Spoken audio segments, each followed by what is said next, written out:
You're 7 years old, kneeling on a wooden floor in Sengoku-era Japan, 1560, and your knees have gone numb an hour ago. Your father, a samurai with a scar where his left eyebrow used to be, is watching you hold a wooden sword above your head. Your arms are shaking. Your shoulders are on fire. You lower the sword 1 inch, just one, and a bamboo rod cracks across your back. Lesson 1. Pain is the curriculum. There's no recess. There's no participation trophy. There's only the next drill, and the one after that, until your hands blister, pop, and harden into something that doesn't feel anymore. You were born into the samurai class, which sounds like winning the lottery. Spoiler, it's not. It's being drafted at birth into a war that started before your grandfather was born and will not end before your son is. Japan, right now, isn't a country. It's 100 warlords in a cage match, and your family fights for one of them. Your entire existence, your training, your meals, your marriage, your death belongs to your lord. He feeds you. He owns you. Those are the same sentence. By 10, you're up before dawn, every dawn. Sword drills until your palms split, archery until your fingers bleed through the calluses, horseback riding in the rain because, quote, the enemy doesn't wait for sunshine. You memorize poetry too? Yes. Poetry because a samurai who dies without composing a death poem is considered tacky. Let that sink in. You're a child learning the proper etiquette for your own funeral. And the honor code? Bushidō? Everyone romanticizes it. Here's the fine print. Your life is worth less than your reputation. Run from a fight, disgrace. Get captured, disgrace. Embarrass your lord by pouring his tea wrong in front of a guest, believe it or not. Also disgrace. And disgrace has one approved exit, and you already know what it is, and we'll get there. You're 15 now, and it's time for your first battle.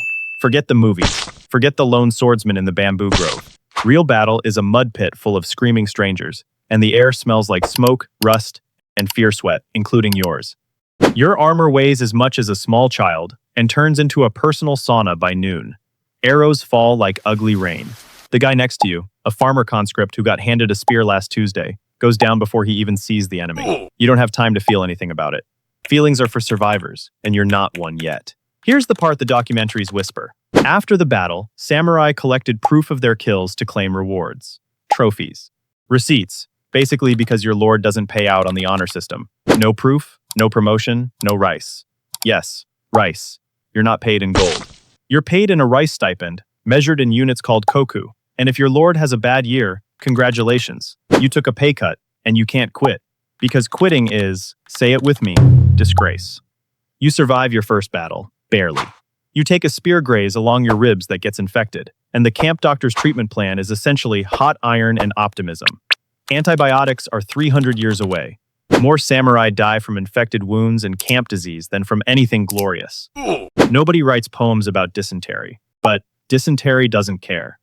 By 20, you've made a name for yourself, which sounds great until you understand what a name costs here. Your lord notices you. That's good. Other samurai notice. Your lord noticing you. That's bad. The warrior class runs on jealousy the way a lamp runs on oil. A senior retainer starts whispering that you spoke disrespectfully at a banquet. You didn't.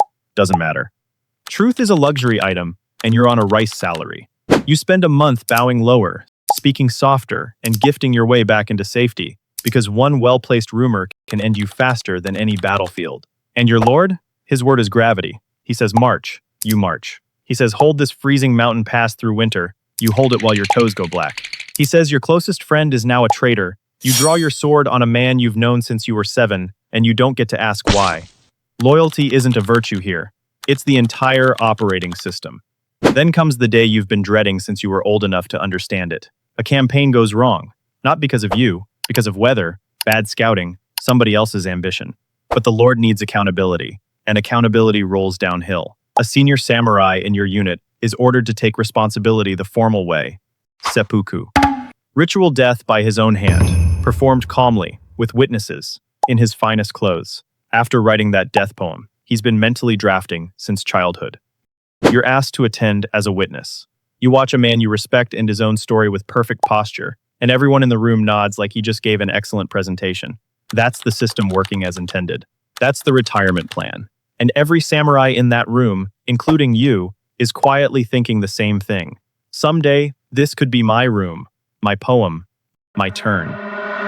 You're 30 now, and here's a plot twist nobody saw coming. Peace. The country unifies. The Tokugawa shogunate locks Japan down, the wars sputter out, and after 200 years of carnage, the fighting just stops. You'd think that's the happy ending. You'd be wrong, because you've been paying attention. You are a professional soldier in a country that just canceled war. Your entire skill set, the blistered hands, the battlefield instincts, the ability to function without sleep in a metal suit is now about as useful as a sundial at midnight. The shogunate converts samurai into bureaucrats. You, a man trained from age 7 to face death, now spend your days auditing rice taxes and filing paperwork about bridge repairs. Your swords stay in your belt because the law says they must wearing them is mandatory. Using them is basically illegal. You're a living museum exhibit with a desk job. And the money gets worse. Your stipend is fixed, prices aren't. The merchant class officially beneath you, legally not even allowed to dress as well as you, is getting rich while you pawn your armor to cover your debts. There are samurai borrowing money from the very merchants they're supposed to look down on, and the merchants know it, and everybody pretends not to know it, which is somehow worse. You hold the highest social rank in Japan, and you can't afford fish. Honor, it turns out, is not a currency. Then the real disaster. Your lord's house falls out of favor, and his domain gets dissolved. Just like that, you're a ronin, a masterless samurai. No stipend, no position, no purpose. You're a sword with no hand. Some ronin become bodyguards, some become teachers, some drift into banditry, and some just walk the roads getting thinner. You take work teaching swordsmanship to merchant kids whose fathers can pay soft boys who will never need it, learning the art that defined your bloodline as a fun weekend hobby. You smile and bow and take the money because your daughter needs winter clothes and pride is the first thing hunger eats. By 50, your knees ache from a lifetime of armor, your scars pull tight in cold weather, and the world has politely moved on without you. The young samurai in town have never seen a battle and never will. They wear their swords like fashion. They argue about poetry in tea houses. One of them asks you, genuinely curious, what war was actually like, and you look at this kid, and you realize you're a ghost who hasn't finished dying yet. Here's the thing. On your last night, lying on a thin mat while your daughter heats water she insists you drink, you do the math on your life. You survived an era that erased entire clans. You kept your family alive through war, peace, poverty, and politics. And honestly, politics were the most dangerous part.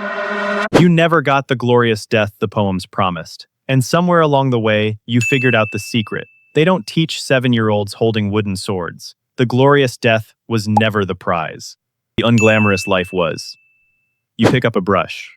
You write your death poem after all, not about honor, not about your lord, but about morning frost on a fence post, and your daughter's laugh. It's the best thing you ever wrote. Nobody famous will ever read it. You die anyway, the way most samurai actually did, quietly, in debt, and far from any battlefield. So that was the samurai dream.